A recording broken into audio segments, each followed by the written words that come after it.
మనుషులు ఒక్కసారే మృతి పొందవలెనని నియమించబడెను, ఆ తరువాత తీర్పు జరుగును.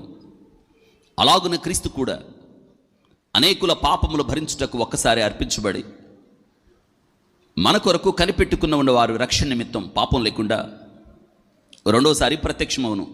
వివరాల్లోకి వెళదాం. అక్కడ మీరు గమనించాల్సిన విషయం ఏంటంటే, నియమము గురించి చెప్పాడు. మనుషులు చెప్పండి, ఏంటంటే నియమం ఏంటి? ఒక్కసారే మృతి పొందవలనని చెప్పండి. ఏముందంట? నియమము. ఎవరు తప్పించుకోలేరు. మనుషులు ఒక్కసారే మృతి పొందవలనని నియమించబడెను. ఇంకొక మాట చదువుకుందాం. 39వ కీర్తన. 39వ కీర్తన ఏంటండి? అర్థం కాలేదు. మరణం చూడకుండా బ్రతుకు నరుడు ఎవడు? అది కూడా మంచిదే. ఓకే, మరణం చూడకుండా బ్రతుకు నరుడు ఎవడు? బ్రదర్ చెప్పాడు, అది కూడా రాసుకోండి.